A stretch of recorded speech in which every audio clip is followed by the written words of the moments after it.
Good morning, good morning. Ito, pakita lang sa inyo na ang ginagamit natin ngayon na cylinder block kasi kailangan natin yung mga low budget yung mga customer kasi ang mahal kasi ng genuine ito na cylinder block. Kaya ngayon mayroon tayong mga Thailand na cylinder block, crankshaft man, anong motor basta kung may available yung warehouse. Ito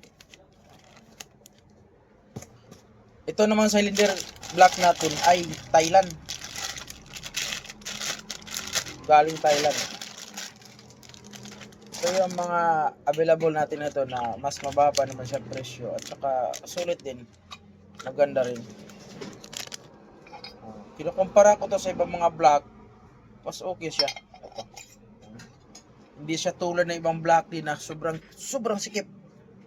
So pag ikabit mo, hirap na hirap ka kaya sobrang sikip, lalo na pag ladagdagan mo ng piston ring. Tulad nito, smooth lang oh. Wala pa piston ring yan. Ganito yung genuine eh. Ang genuine, pag pinasok mo, ganun lang siya, suwabe lang talaga siya.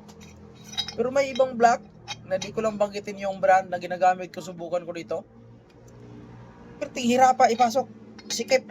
Lalo na pinaglagyan mo ng piston ring, masikip. Kahit lagyan mo ng langis, pampadulas, sikip. Pero ito, suwabe. Ito, nasubo ko na to. 3 ng pinagkabitan ko nito na wapo talaga andar. Pero kailangan mo lang idaan sa break-in. Wala namang matitibay na parts dyan kung hindi mo nalagaan ng langis. Bibigay din. Pero napapansin ko kasi nito, maganda siya. Tsaka low budget lang. Ang laking save dito kumpara mo sa genuine. Pero kung mayroon ka namang budget na pang genuine, umorder ka na genuine. Pero kung low budget ka, dito tayo.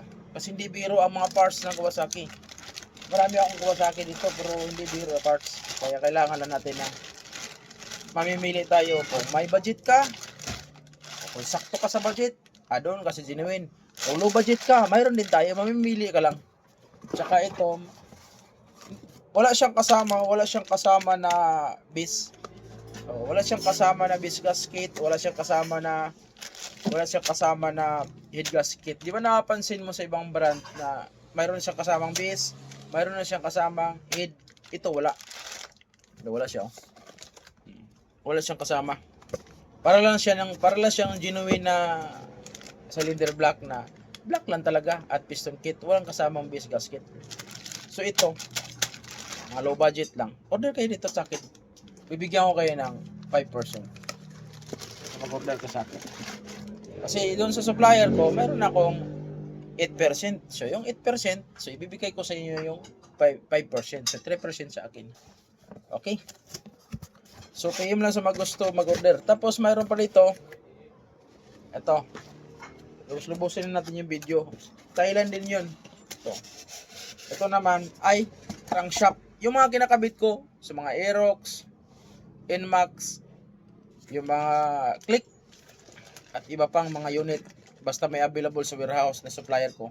Tulad nito, mahal ang crankshaft ng Honda Click 125 B2. Mahal. Nasa yung nung nagpa-order sa akin ito, ang presyo ng genuine nasa 5,000 plus.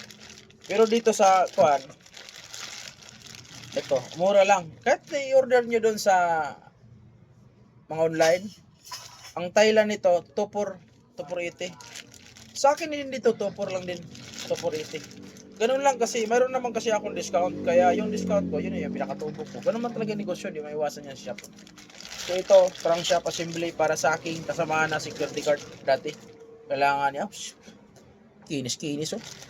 So mga gusto mag-order ng crankshaft na Thailand, PM kayo sa akin. Ito, legit tayo. Lagi naman tayo nagpo-post dyan. Maganda siya. Peace out.